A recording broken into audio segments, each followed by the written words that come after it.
नमस्कार दोस्तों, प्रयागराज से शशि सिंह आप सबका हार्दिक अभिनंदन करती हूँ। आज जिन लोगों का भी जन्मदिन है, शादी की सालगिरह है, उन सबको ढेर सारी शुभकामनाएं। और आज मेरे लल्ला का जन्मदिन है, कृष्ण कन्हैया का जन्मदिन है, माखन चोर का जन्मदिन है, बंसी वाले का जन्मदिन है। उसी के उसमें आज मैं यशोदा मैया बनी हुई हूँ। आज मैं आप लोगों के सामने एक छोटी सी कहानी लेके आई हुई हूँ।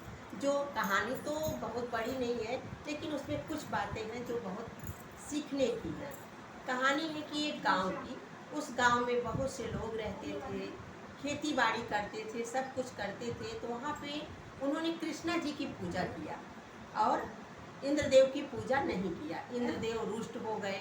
उन्होंने कहा कि अगर तुम लोगों ने मेरी पूजा नहीं किया है तो मैं जल की वर्षा नहीं करूँगा, और अगर जल की वर्षा नहीं होगी तो खेती नहीं होगी। अब सारे किसान, उस गांव के आसपास के सभी लोग बहुत परेशान कि अगर खेती नहीं हुई, पानी नहीं बरसेगा, खेती नहीं होगी तो हमारा भरण पोषण कैसे होगा। फिर उन लोगों ने इंद्रदेव से उसका समाधान पूछा। इसका क्या समाधान, हम ऐसा क्या करें कि आप हमें जल वृष्टि करेंगे। इंद्रदेव ने कहा, जिस दिन शंकर जी अपना डमरू बजाएंगे उस दिन मैं पानी बरसा दूंगा। इधर इंद्रदेव शंकर भोलेनाथ के पास पहुंचे, उनसे दंडवत प्रणाम किया और बोले कि भोलेनाथ, आप कृपा करके साल भर अपना डमरू मत बजाइएगा। भोलेनाथ ने इंद्रदेव की बात को मान लिया। कुछ दिन ऐसा हुआ कि पानी की वर्षा नहीं हुई, एकदम खेती बाड़ी सूख गई, खेत सूखने लगे। सारे किसान अपने अपने घर में बैठ गए। लेकिन उसमें से एक किसान ऐसा था जो रोज अपने खेत में जाता था, वहाँ पे हल चलाता था, वहाँ खुदाई करता था।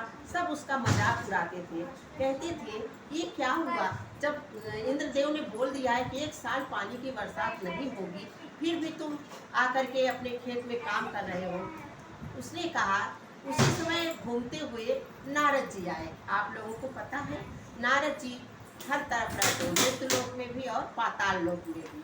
नारद जी जब आ गए, उन्होंने पूछा कि जब पानी बरसना नहीं है तो तुम क्यों बेकार में मेहनत कर रहे हो, क्यों खेती कर रहे हो। उस व्यक्ति ने बोला, महाराज, मैं जानता हूँ कि पानी नहीं बरसेगा, लेकिन मैं खेती इसलिए कर रहा हूँ, कहीं ऐसा न हो कि मैं खेती करना भूल जाऊँ, मैं हल चलाना भूल जाऊँ। नारद जी ने जा करके ये बात भोलेनाथ को बताई। वहाँ माता पार्वती भी बैठी हुई थी। माता ने भोलेनाथ से कहा, कहीं ऐसा तो नहीं कि साल भर आप डमरू न बजाएं तो आप भी डमरू बजाना भूल जाएं। भोलेनाथ थोड़ी देर के लिए असमंजस में हुए, फिर बोले, बात तो सही कह रही हो भाई, माता की बात कौन टाल सकता है। भोलेनाथ ने तुरंत अपना डमरू निकाला और डमरू बजाया कि देखिए बज रहा है कि नहीं। और जब डमरू बजा, उधर इंद्रदेव को पानी बरसाना पड़ा।